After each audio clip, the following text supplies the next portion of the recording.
सम्राट अपने तीसरे ओवर के साथ, सामने विक्रांत। अच्छा शॉट, काफी अच्छे गैप में डाला है। 2 रन मिलेंगे आसानी से विक्रांत को, जो कि धीरे धीरे यहां पे शांतनु बल्कि स्ट्राइक पे थे। 50 रन हो चुके हैं विक्रांत के। फिलहाल चलते हैं पिच साइड एक इंटरव्यू के लिए।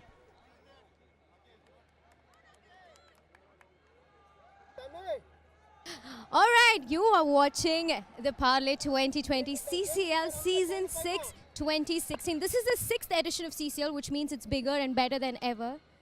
And as you all know, we have 2 very amazing teams fighting against each other, the reigning champions of CCL so far, which is the Telugu Warriors and of course our Chennai Rhinos. And right now we have the very, very stylish, the very fashionable Pranita with us. So we know you are the brand ambassador for Telugu Warriors and they've already won a match. So how does it feel to be the brand ambassador of the winning team?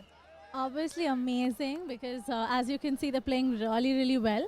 So we get to cheer all the more, and that's what makes it amazing. So have you been enjoying the game so far?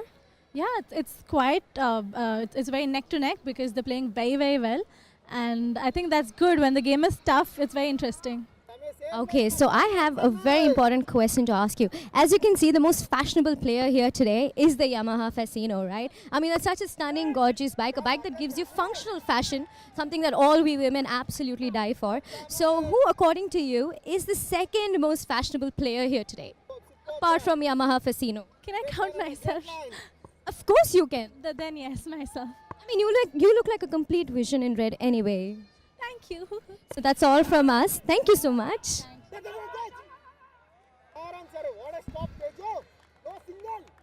बहुत अच्छा काम कर रहे हैं। इसी बीच commentary box में फिर से अच्छा काम करने के लिए मेरे साथ आ चुके हैं मनोज दत्त। शुक्रिया दिव्यान। लेकिन यहां पर खेल के मैदान में विक्रांत ने बहुत ही बढ़िया बल्लेबाजी की है। 51 रनों की एक बेजोड़ पारी खेली है। ऐसे समय बल्लेबाजी करने आए थे जब चेन्नई की टीम ने अपना विकेट खो दिया था। उसके बाद लगातार जिम्मेदारी और अनुशासन का प्रदर्शन किया है। ओवर की समाप्ति 75 पे 2। सही रणनीति अपनाई है अखिल ने, एक कुशल कप्तान।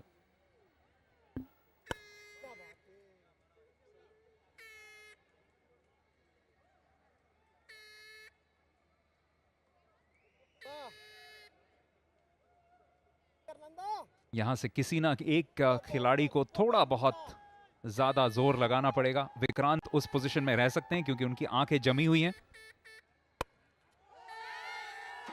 ऐसे बड़े शॉट्स खेलने पड़ेंगे। यहां पे गैप में जरूर डाला है, 4 रन भी मिलेंगे। शानदार शॉट, पहला चौका यहां पे शांतनु की पारी का। जैसे ही मौका मिला उसे बहुत ही जोरदार तरीके से खेल दिया एक्स्ट्रा कवर क्षेत्र में।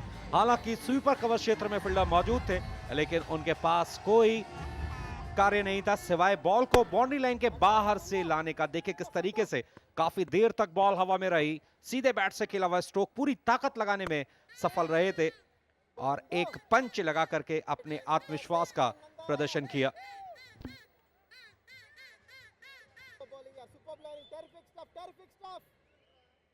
ऐसे कुछ शॉट्स की जरूरत है यहां पे चेन्नई राइनोस को। स्लोअर बॉल, बहुत अच्छा स्लोअर बॉल आप कह सकते हैं, क्योंकि थोड़े वक्त के लिए शांतनु को पता नहीं था कि क्या करना चाहिए इस बॉल के साथ। दिव्यान, अगर जोरदार शॉट खेलने की कोशिश होती तो निश्चित रूप से मुश्किलों में पड़ सकते थे।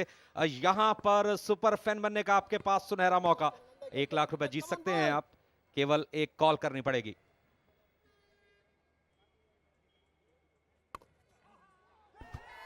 थोड़े से भाग्यशाली, लेकिन उससे कोई फर्क नहीं पड़ेगा। 4 रन मिलेंगे।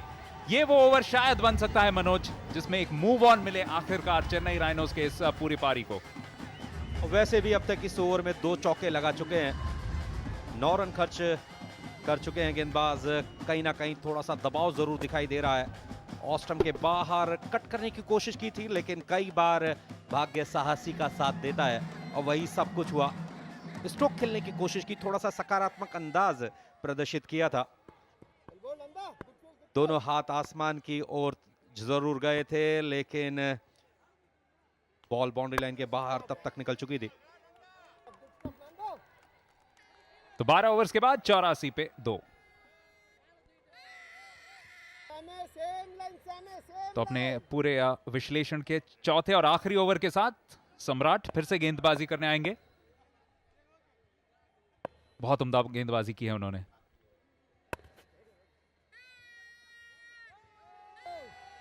बेहद आसान मौका था, अगर इस बॉल को गैप में प्लेस किया होता तो निश्चित रूप से बेहतर परिणाम प्राप्त किए जा सकते थे। लेकिन कई बार खेल के मैदान में ऐसा होता है कि जब हमें काफी आसान दिखाई दे रहा होता है तो उस समय हमारे पास परिणाम कुछ नहीं होता है।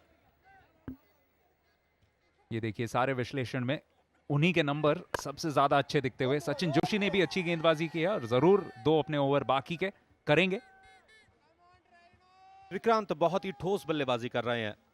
ऑस्टम के बाहर जब भी उन्हें बॉल मिलती है सीधे बैट से खेलते हैं। एक अच्छी तकनीक का प्रदर्शन किया है। अपने दर्शकों को बता दें कि ये खिलाड़ी पेशेवर क्रिकेट से काफी दूर हैं, लेकिन हम सलाम करते हैं इनके जोश जज्बे और जुनून को कि किस तरीके से खेल के मैदान में पसीना बहा रहे हैं, आपका मनोरंजन कर रहे हैं। हालांकि यहाँ पर दर्शक दीर्घा में उतनी संख्या में दर्शक मौजूद नहीं है, लेकिन जैसे जैसे हमारे दर्शक इस प्रसारण को देखेंगे निश्चित रूप से नेहरू स्टेडियम की खाली पड़ी हुई दर्शक दीर्घाएं एक बार फिर से भर जाएंगी।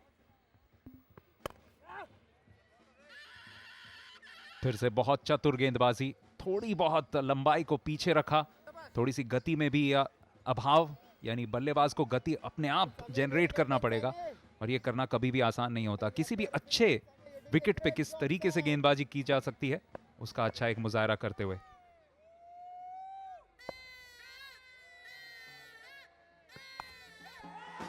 कमाल का शॉट, बहुत बड़ा शॉट, किसी भी अंतरराष्ट्रीय मैदान पे शायद छक्का होता, लेकिन नेहरू स्टेडियम कोची में तो इसके लिए शायद 6 नहीं 9 या 12 रन मिल सकते थे। बेहतरीन स्ट्रोक।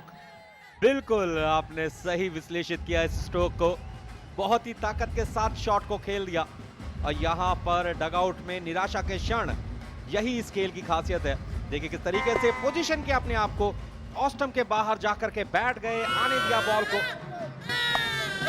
बहुत ही खूबसूरती के साथ आत्मविश्वास से भरा हुआ stroke, 6 run. Boost is the secret of Chennai teams energy. जिस तरीके से चेन्नई की टीम बल्लेबाजी कर रही है, कहीं ना कहीं शक्ति प्रदर्शन करने में सफल रही है।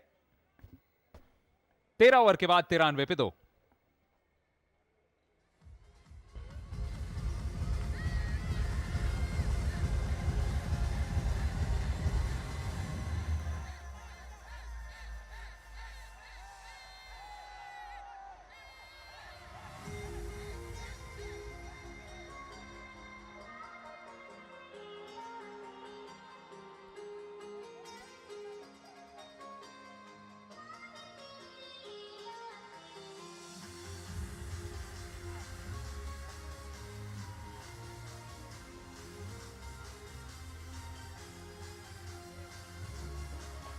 तेरह ओवर के बाद 93 पे 2, यानी लगभग पूरे पारी में शुरुआत कामयाब हुए थे चेन्नई राइनोज के बल्लेबाज।